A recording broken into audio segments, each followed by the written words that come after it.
사도행전 1장 1절에서 11절까지 같이 보겠습니다.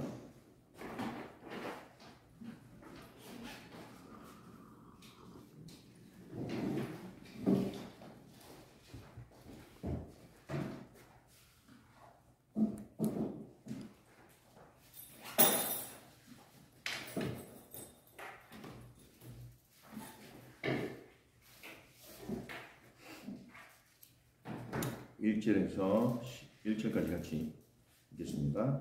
데오빌로여, 내가 먼저 쓴 글에는 무릇 예수께서 행하시며 가르치시기를 시작하신부터 그가 택하신 사도들에게 성령으로 명하시고 승천하신 날까지의 일을 기록하였노라. 그가 고난받은 후에 또한 그들에게 확실한 많은 증거로 친히 살아계심을 나타내사 40일 동안 그들에게 보이시며 하나님 나라의 일을 말씀하시니라. 사도와 같이 모이사 그들에게 분부하여 이르시되 예루살렘을 떠나지 말고 내게서 들은 바 아버지께서 약속하신 것을 기다리라. 요한은 물로 세례를 베풀었으나 너희는 몇 날이 못되어 성령으로 세례를 받으리라 하셨느니라. 그들이 모였을 때에 예수께 여쭈어 이르되 주께서 이스라엘 나라를 회복하심이 이때니까 하니 이르시되 때와 시기는 아버지께서 자기의 권한에 두셨으니 너희가 알 바 아니요 오직 성령이 너희에게 임하시면 너희가 권능을 받고 예루살렘과 온 유대와 사마리아와 땅끝까지 이르러 내 증인이 되리라 하시니라. 이 말씀을 마치시고 그들이 보는데 올려져 가시니 구름이 그를 가리어 보이지 않게 하더라. 올라가실 때에 제자들이 자세히 하늘을 쳐다보고 있는데 흰옷 입은 두 사람이 그들 곁에 서서 이르되 갈릴리 사람들아 어찌하여 서서 하늘을 쳐다보느냐. 너희 가운데서 하늘로 올려지신 이 예수는 하늘로 가심을 본 그대로 오시리라 하였느니라. 아멘. 부활하신 예수님은 40일 동안 제자들과 함께 하셨죠. 그게 사도행전 1장 우리 3절을 통해 우리가 알 수 있습니다. 예수님의 가르침과 하신 일, 그것이 우리가 복음서의 핵심이라고 볼 수 있습니다. 1절, 2절에 보시면 1절에 보시면 예수께서 행하시며 가르치시기를 시작하신부터 그랬죠. 우리가 사도행전 1장 1절을 가지고 오직 그리스도 이 메시지를 끌어냅니다. 근데 여기 그리스도란 말은 등장하지 않습니다. 근데 왜 사도행전 1장 1절을 예수는 그리스도 그렇게 말합니까? 내가 먼저 쓴 글, 이것 때문이죠. 누가복음입니다. 누가복음은 예수님이 그리스도라는 것을 증거하기 때문에 내가 먼저 쓴 글, 여기로부터 예수는 그리스도라는 답을 우리가 끌어내서 사도행전 1장 1절 138 할 때 1절이 예수는 그리스도다 그렇게 붙잡는 거죠. 누가복음의 내용을 1, 2절에 누가가 요약하고 있습니다. 그게 뭡니까? 예수께서 행하시며 가르치시기를 시작하신부터 택하신 사도들에게 성령으로 명하시고 승천하신 날까지 일을 기록하였노라. 누가복음 24장의 내용이죠. 2절이 택하신 사도들에게 성령으로 이 성령이 임하실 때까지 예루살렘에 기다려라 이러고 이제 제자들 앞에서 베다니 앞에서 올라가셨다. 그렇게 누가복음 24장은 마쳤습니다. 그래서 이 누가복음의 결론과 사도행전의 도입을 이렇게 연결시키는 거죠. 그래서 누가복음의 내용을 통해서 우리는 예수가 그리스도다 이 답을 얻을 수 있죠. 누가복음은 예수님의 행하시며 가르치심 그것을 기록하고 있습니다. 그 두 가지를 우리가 다 붙잡아야 되죠. 예수님의 행하심만 붙잡아도 안 되고 예수님의 가르치심만 붙잡아도 안 됩니다. 두 가지를 다 붙잡아야 되죠. 왜 그렇습니까? 예수님이 가르친 내용을 자세히 우리가 보면요. 하나님 나라가 뭔지 알 수 있습니다. 하나님 나라를 가르칠 수 있는 사람은 아무도 없어요. 왜냐? 하나님 나라에 사는 사람이 없으니까. 이 땅에는. 그래서 하나님의 아들이 오셔서 직접 하나님 나라, 천국은 이와 같아. 누가 천국에서 높은 사람이냐? 천국이 뭐냐? 그리고 어떻게 하면 그 천국에 들어갈 수 있냐? 이 부분이 예수님의 가르침의 주된 메시지였어요. 마태복음 5장에서 7절에 산상수훈에 보면 이 천국에 사는 사람들은 어떻게 살아야 되느냐? 천국의 제자도를 가르쳤습니다. 세상과 기준이 달라요. 복의 기준이 달라요. 행복의 기준이 다른 겁니다. 세상에서는 부자가 복된 건데 가난한 사람들과 행복해라 그러거든요. 그냥 천국이 너희 것이니까. 세상에서는 막 즐겁고 슬플 일 없는 사람이 복된 건데, 그래서 제발 내 걱정거리 좀 없어졌으면 좋겠다 그러잖아요. 그런데 애통하는 자는 복이 있다. 애통하는 자들아 행복해라. 예수님이 그러거든요. 그리고 세상에서는 사람들 눈에 보이는 죄만 안 지으면 돼요.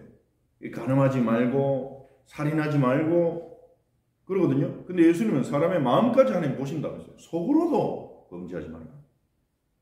하나님과 함께하는 삶은요, 하나님 우리 속을 다 보시는데, 그리고 적당한 의로는 안 된다고 말씀하십니다. 하나님 나라에 들어가는 것은 적당한 의. 다른 사람들보다 좀 나은 정도로 안 된다는 거예요. 니고데모에게 주신 답도 똑같죠. 니고데모는 어떻게 하면 내가 좀 더 바르게 살고 좀 더 의롭게 살까? 이 답을 찾으러 왔을 거예요. 자신이 엉망진창인 죄인이라는 생각은 전혀 없이. 근데 예수님이 뭐라 합니까? 못 들어간다 너. 거듭나지 않느냐. 다시 태어나지만 못 들어간다 그랬거든요. 같은 맥락입니다. 바리새인과 서기관보다 더 의롭지 않으면 하나님 나라에 들어갈 수 없느니라 그랬거든요. 바리새인과 서기관들은 인간들 중에서는 탑이었어요. 최고 레벨이었습니다. 의롭게 사는. 말씀대로 살라고 그렇게 결단한 사람들 아닙니까? 근데 그들보다 더 뛰어나야 된다는 거예요.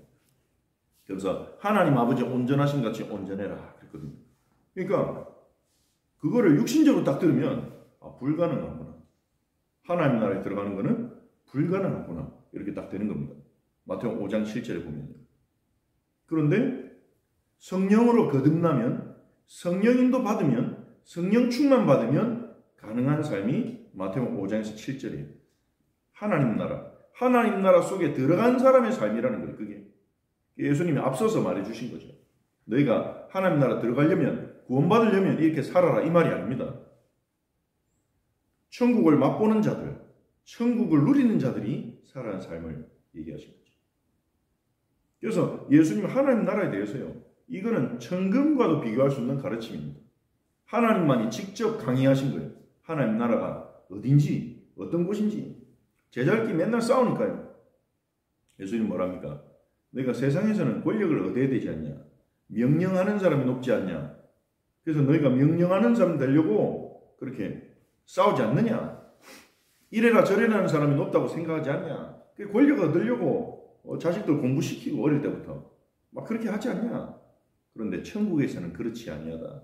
천국에서는 가장 많이 섬기는 자가 가장 큰 자니라. 그러면서 인자가 온 것은 내가 온 것도 섬김을 받으러 온 게 아니라 섬기러 왔다. 많이 섬기는 자가 어떻게 큰 자입니까? 세상에서는 많이 섬기는 자를 나쁜 말로 호구라고 그렇게 말하잖아요. 바보처럼 여기잖아요. 늘 섬기고 헌신하고. 막 이제 유튜브에 잠깐 보다가 MG 오피스인가요? 그 코미디 프로 나오는 걸 잠깐 봤는데, 여기서 매화마다 계속 반복되는 에피소드가 있는데, 직장 사람들이 고깃집에 갔는데 감자탕 집에 갔는데 뼈통 안 치우니까 서로 눈치 보는 거예요. 예, 맨 밑에 들어온 신입들은 MZ 세대라 이제 전혀 신경 안 쓰고 밥 먹고 있는데, 위에 있는 사람들이 계속 걔들 쳐다보면서 좀 치우면서 속으로 막 욕하고, 그러니까 막 남자 직원이 혼자 스트레스 받다가 사표 쓰려고 하다가 이제 에이 더러워서 이러면서 자기가 치우고 막 요런 에피소드 계속 반복되더라고요. 보면서 야 참 작은 건데 저가지고 스트레스도 받고 막 저거 가지고 막 내가 더 나이 많은데 내가 더 먼저 들어왔는데 이런 것도 막 생각하고, 그게 참 우리한테 일어나는 일이 아닌가 그래 싶기도 하더라고요. 세상에서는 그렇지 않습니까? 근데 하나님 나라는 그렇지 않다는 거죠. 예수님이 하신 다른 가르침 속에 이런 게 있어요. 어떤 바리새인 집에 갔는데 그 바리새인은요, 예수님이 어떤 분인가 시험하려고 딱 불러본 거예요. 저분이 요즘에 이슈가 되는데 한번 알아보자 이렇게 부른 거예요. 근데 어떤 여인이 들어가가지고 예수님께 용서받은, 제사함 받은 여인인 것 같아요. 이 여인이 와가지고 막 눈물을 흘리면서 예수님 발등에도 눈물을 뚝뚝 떨어뜨리면서요. 눈물 떨어지니까 놀래가지고 자기 머리카락으로 예수님 발을 닦고요. 그리고 기름을 부어서 발을 닦고 막 그러거든요. 그러니까 그 바리새인이 그 여자를 비난하는 거예요. 속으로. 예수님을 비난하죠. 저 여자가 얼마나 이 동네에서 유명한 악랄한 죄인인데 저 사람이 선지자였으면 저런 죄인인 여자가, 부정한 여자가 자기를 만지게 했겠나? 이러면서 속으로 예수님을 무시하고 비난하고 있었죠. 예수님이 그 바리새인에게 말합니다. 그 바리새인 이름이 시몬이었던 것 같아요. 시몬아, 넌 내가 너네 집에 들어왔는데 발 닦을 물도 안 주고 아무것도 안 했지 않냐? 근데 이 여인은 눈물로 내 발을 닦고 자기가 가진 귀한 기름으로 내 발을 씻었다. 왜 그런지 아냐? 이 여인은 많이 용서받기 때문이고 너는 용서 못 받았기 때문이야. 많이 사함받은 자는 많이 사랑하느니라. 그렇게 얘기하거든요. 그러니까 많이 섬길 수 있다는 것은 많이 용서받았음을 느끼고 많이 하나님께 사랑받았고 많이 감사하는 자들이 많이 섬길 수 있는 거예요. 근데 어떤 사람들에게 인정받기 위해서 막 내 의를 위해서 억지로 섬기게 된다면 그건 또 다른 마음의 고통과 힘듦을 가져오게 되겠죠. 하나님 나라는 좀 다르다는 겁니다. 그걸 예수님이 쭉 가르치셨습니다. 그 가르침을 우리가 계속 들어야 우리의 기준과 틀이 무너지는 거예요. 예수님의 가르침을 우리는 늘 생각하고 곱씹어야 됩니다. 그게 제자 아닙니까? 제자는 스승의 가르침을 늘 생각하고 따르고 묵상하고 그 길을 걸어가는 거죠. 예수님은 하나님 나라의 길을 가르치셨어요. 그래서 우리는 하나님 나라에 대해서 늘 생각해 봐야 되는 것입니다. 두 번째로 예수님은 수많은 표적을 행하셨습니다. 공관복음, 마태, 마가, 누가복음을 공관복음이라고 그러죠. 같은 관점으로, 유사한 관점으로 봤기 때문입니다. 공관복음에는 수많은 표적들이 나타납니다. 요한복음에는 7가지 대표적인 표적만 기록해 놨습니다. 그 표적은 왜 기적이 아니고 표적이라냐? 표적은 사인이죠. 영어로 사인. 이분이 누군지를 보여주는 이정표예요. 예수님이 바로 하나님의 아들 그리스도이심을 보여주는 이정표예요. 그 사인인 겁니다. 그래서 예수님이 하신 일과 예수님의 가르치심, 그것을 기록하기 위해서 복음서 저자들이 글을 든 거죠. 우리는 이걸 보면서 예수님의 기적을 보면서 와 대단하네 이게 아니라 곱씹어 봐야 돼요. 예수님이 하신 일도. 예수님이 하신 일이 예수님이 누군지를 설명하거든요. 우리가 하는 행동이나 우리가 하는 일이 우리가 누군지를 보여주잖아요. 우리가 하는 일을 보고 사람들이 능력을 판단하거든요. 그리고 우리가 하는 일을 보고 사람들은 우리가 어떤 캐릭터인지를 파악하잖아요. 마찬가지입니다. 우리가 누군가를 알기 위해서 그 사람 말을 들어야 되고 그 사람 행동을 봐야 돼요. 말만 들어가지고는 속을 수도 있다니까요. 말은 거창하게 하는데 실제로는 그 말과 전혀 상관없이 사는 사람도 많기 때문이죠. 우리 예수님을 알기 위해서는 예수님이 하신 행동들, 표적들, 꼭 예수님이 하신 일들은 꼭 표적만 말하는 것도 아닙니다. 예수님이 하신 행동들이 기록되어 있잖아요. 누구에게 찾아갔고 죄인들이 어떻게 대하셨고 그런 것들을 통해서 우리는 하나님 나라를 보고 배울 수 있는 거죠. 요거를 이제 다 붙잡은 사람들이 제자인 겁니다. 이 제자에게 예수님이 너희는 그런 거죠. 지난주에. 요걸 우리가 전달해야 되는 거죠. 그리고 두 번째로 사도행 1장 3절에 보니까 확실한 많은 증거를 통해서 고난받으신 후에 그들에게 확실한 많은 증거로 친히 살아계심을 나타내사 많은 증거를 통해 예수님이 부활하셨음을 보이셨어요. 그리고 세 번째로 40일간 제자들과 함께 하시며 하나님 나라의 일에 대해 말씀하셨어요. 제자들과 만날 때마다. 특히 갈릴리에서 중요한 가르침을 주셨지 않겠냐. 예수님이 언제 하나님 나라의 일을 가르치셨다. 무슨 내용을 가르치셨다는 것은 사실 복음서마다 기록하고 있지 않습니다. 아마 그 내용이 우리가 알려주면 안 돼서 감추어졌다기보다는 이 공생애 동안 가르치신 부분들을 예수님이 요약 정리해 주셨지 않았을까 그렇게 생각할 수 있습니다. 우리는 복음서를 저자들 통해 알 수 있는 것들이죠. 예수님이 한 번씩 툭툭 던졌던 말씀들을 이제 부활하신 후에 제자들에게 요약해서 그 의미를 전달해 주셨지 않았을까 정리해서. 그렇기 때문에 베드로가 하나님 나라의 비밀을 딱 알고 사도행전에서 정확하게 메시지를 하고 베드로전서를 썼을 정도로 종말에 대해서 지금까지 예수님이 복음서에 했던 가르침을 다 가르쳐 주신 거 우리에게도 동일한 가르침이 있는 겁니다. 그래서 예수님 같이 하나님 나라의 비밀이 이 서신서를 통해서 풀려져 있는 거예요. 그래서 우리는 또 다른 특별한 비밀이 필요가 없습니다. 성경으로 충분한 거죠. 신약으로. 그래서 하나님 나라의 일에 대해서 제자들에게 마지막으로 정리시켜 주신 거죠. 예수님은 마지막의 순간에 승천하시기 직전에 제자들에게 아주 중요한 말씀을 남기고 가셨죠. 누가복음 24장에도 마찬가지였지만 사도행 1장 4절 5절에 사도와 함께 모이사 그들에게 분부하여 이르시되 특별히 분부하셨다는 거예요. 뭘 분부하셨습니까? 예루살렘을 떠나지 말고 내게서 들은 바 아버지께서 약속하신 것을 기다리라. 예루살렘을 떠난다는 말은 무슨 말입니까? 예수님이 이미 왕의 명령 주셨다니 모든 족속에게 가라. 모든 족속에 가기 전에 아버지께서 약속하신 것부터 받아라 이 말이죠. 기다리라는 거예요. 왜 그렇습니까? 아버지께서 약속하신 게 뭡니까? 5절에 나오죠. 요한은 물로 세례를 베풀었으나 너희는 몇 날이 못되어 성령으로 세례를 받으리라 하셨느니라. 예수님이 요한복음에서 수없이 말씀하셨죠. 또 다른 보혜사 성령을 너희에게 보내주실 것이다. 너희와 항상 함께 있을 것이고 그분이 진리 가운데 너희를 인도할 것이고. 요한도 미리 말했습니다. 나는 물로 세례를 주지만 저분은 너희에게 성령으로 세례를 주실 것이다. 그걸 기다리는 거예요. 이제 시간표가 됐다는 거예요. 성령 세례 받을 성령 세례를 기다리러 하신 거예요. 성령 세례 오기 전에 예루살렘 떠나지 말아라. 그런 거죠. 근데 6절에 보니까 제자들이요. 예수님께 주께서 이스라엘 나라를 회복하시니 이때니까 그러거든요. 제자들은 오매불망 이스라엘 회복을 기다리고 있었어요. 그 이스라엘 회복이 구약에 예언된 거긴 합니다. 근데 제자들은 이 이스라엘이 어떻게 회복되어 나가는지 사실 잘 몰랐어요. 예수님의 가르침을 충분히 알아듣지 못했다는 거죠. 그럼에도 불구하고 하나님 쓰십니다. 우리가 다 깨닫고 통달하고 쓰임받는 게 아닙니다. 우리는 불완전한데 하나님 쓰십니다. 하나님께 쓰임받으면서 깨달아가는 거예요. 언약 붙잡고 기도하고 응답받고 현장에 복음 전하면서 깨달아 나가는 거예요.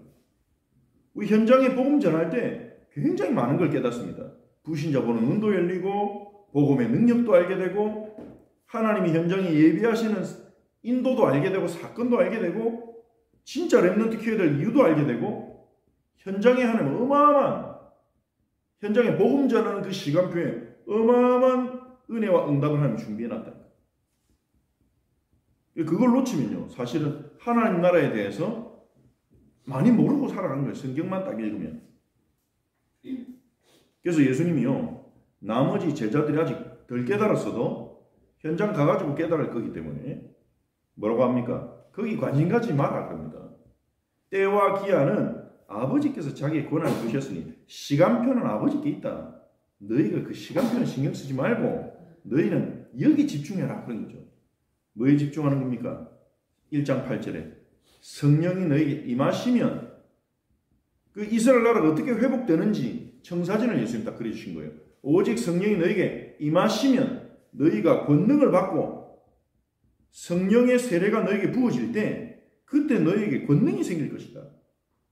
그 권능을 받아서 너희는 예루살렘과 온 유대와 사마리아와 땅끝까지 내 증인이 될 것이다. 이렇게 말씀하신 거죠. 성령이 임하시면 성령께서 그들을 강하게 하셔서 예루살렘에서부터 그리고 온 유대로 사마리아로 땅끝까지 예수님의 증인이 될 것이다 하신 것입니다.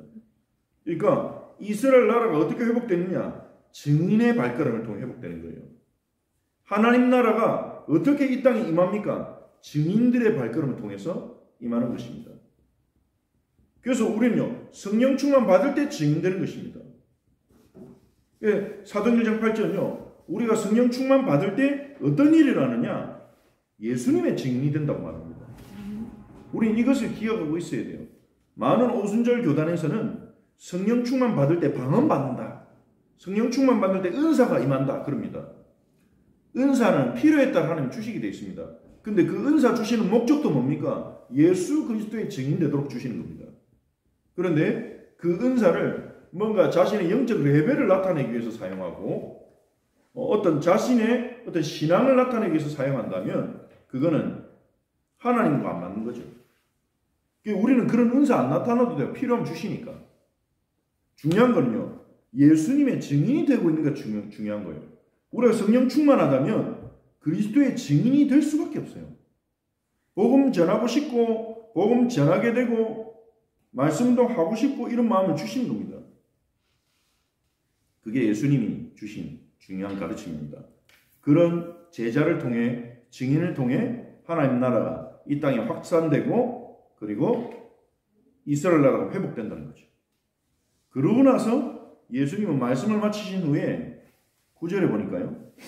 그들이 보는 앞에서 올려져 가셨어요. 하늘을 날아가셨어요.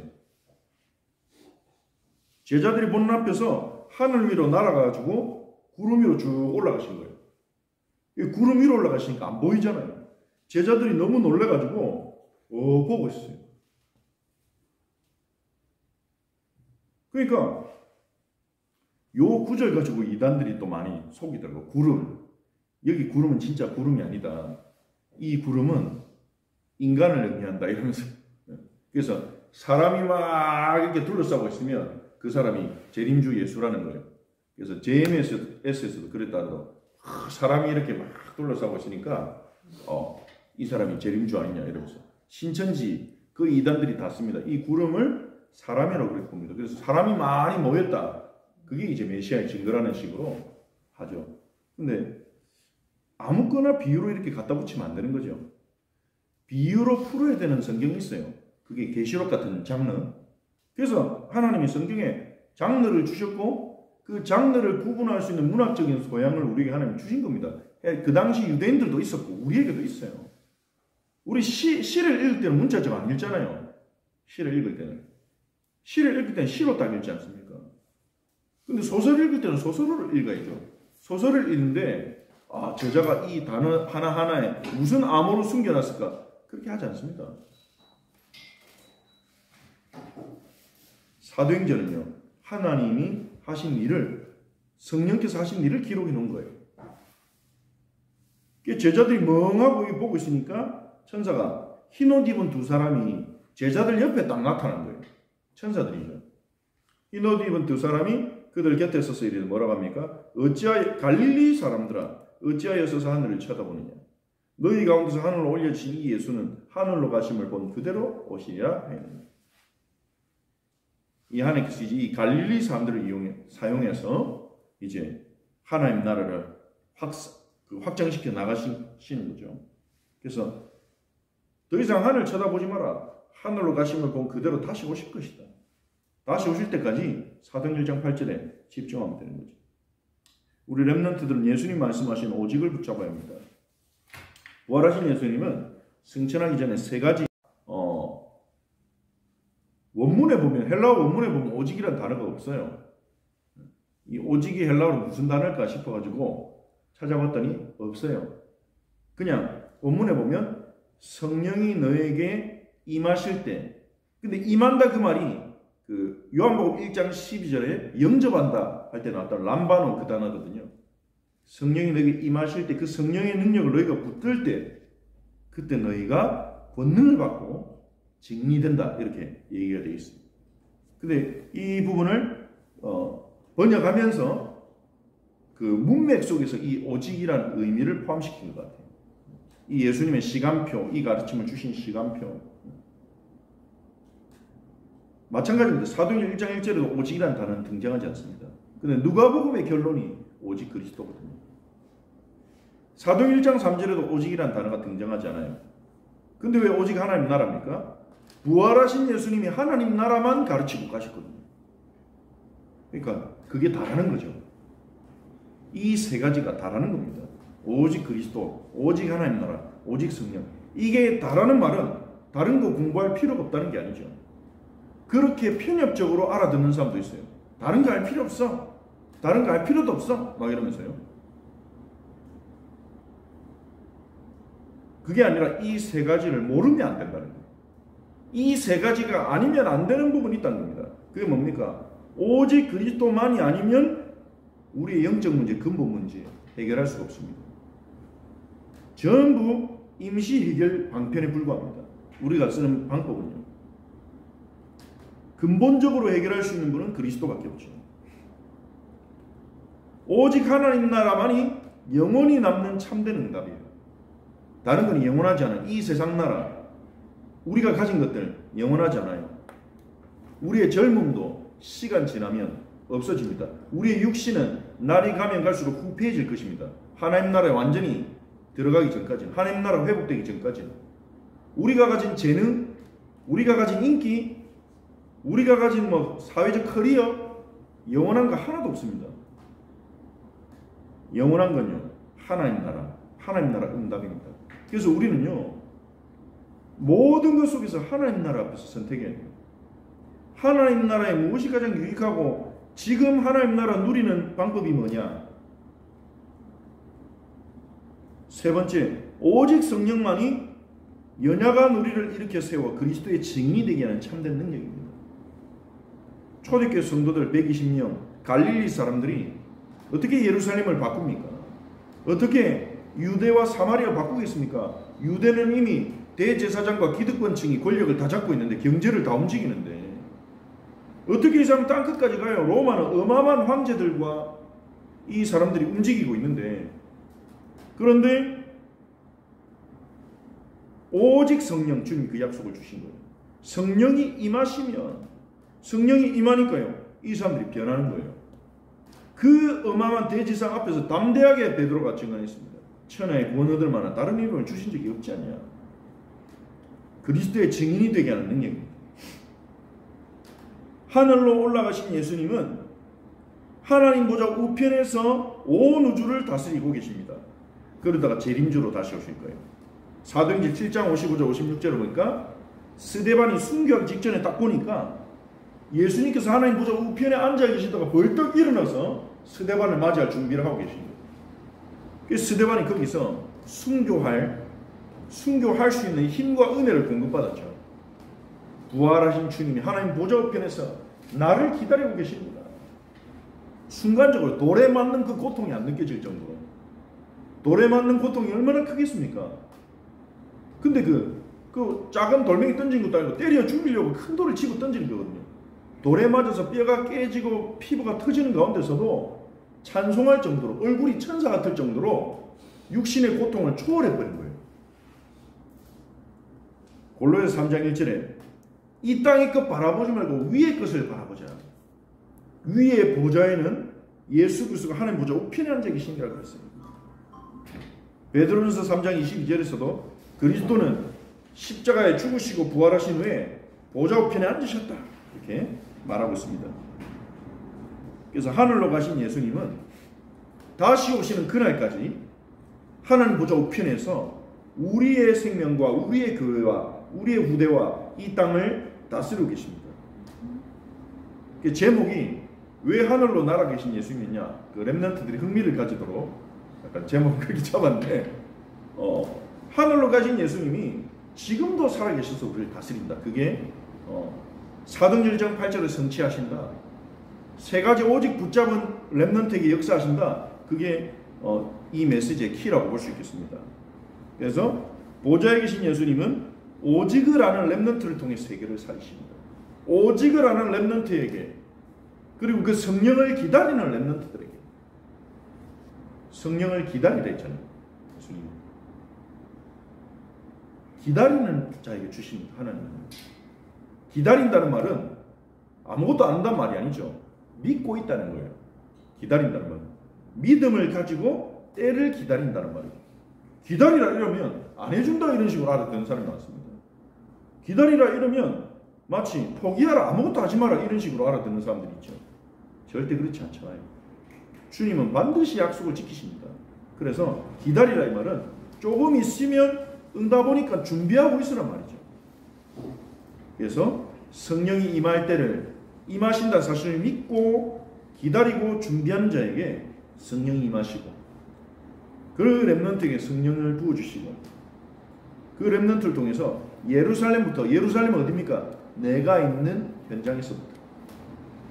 내가 있는 현장의 역사 안 일어나는데 다른 데 역사를 하는데 그거는 정상적인 건 아닙니다. 물론 하나님 그렇게 하실 수도 있죠. 일시적으로 쓰실 수 있어요. 근데 계속 응답받기는 어렵습니다. 내가 있는 현장에 하나님 역사가 일어나야 됩니다. 그걸 요즘 메시지에서 나의 망대 그러죠. 내가 있는 현장에서 영적 힘을 얻어야 돼요. 내가 있는 현장에서 복음 때문에 우리가 즐거워야 됩니다. 그러면 어떻게 됩니까? 민족 살리는 문을 열어주신 거예요. 열어주신 거예요. 사마리아는 어딥니까? 이제 원수의 나라죠. 이스라엘과 원수된 곳 사마리아까지 하는 문 열어주신 겁니다. 그리고 땅 끝까지 237을 향해서 하나님 열어주신 겁니다. 오직을 아는 렘넌트, 오직의 답을 주고 가신 예수님을 바라보는 렘넌트, 그에게 하나님 역사하실 것입니다. 우리 같이 말씀을 붙잡고 우리 자신과 렘넌트를 놓고 같이 기도하겠습니다. 살아계신 하나님, 주님 은혜 감사드립니다. 부활하신 예수님께서 완벽한 답을 주셨습니다. 특히 하늘로 올라가시기 전에 예수님께서는 오직 성령이 너에게 임하시면 너희가 권능을 받고 예루살렘 온 유대와 사마리아와 땅끝까지는 내 증인이 되리라 하셨습니다.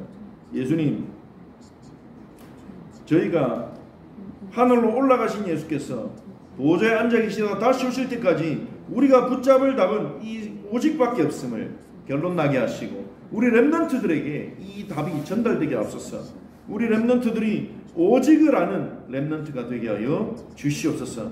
주 예수여, 주의 성령께서 하나님 우리 렘넌트들과 함께하여 주시고, 정말 오직 그리스도만이 우리의 모든 문제 해결자요, 오직 하나님 나라만이 영원히 남을 응답이요, 오직 성령만이 연약한 우리를 일으켜 세워 그리스도의 증인이 되게 하는 참된 능력임을 알게 하시고, 성령을 기다리며 성령을 통해 응답받고 성령의 인도를 받게 하여 주시옵소서. 주의 성령께서 하나님 다시 오시는 그날까지 오직에 계신 예수님이 오직을 하는 렘넌트를 통해 세계를 살리실 줄 믿습니다.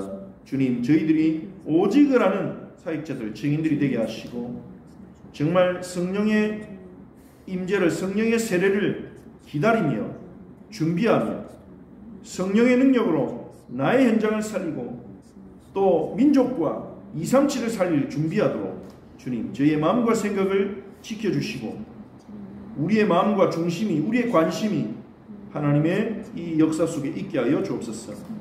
우리 렘넌트들에게 이 복음을 알아들을 수 있도록 성령께서, 많은 방해 요소들이 있지만 그 방해 요소가 주님 앞에는 문제가 되지 않을 줄 믿습니다. 주님께서 역사하여 주옵소서. 살아계신 주 예수 그리스도의 이름으로 기도합니다. 아멘.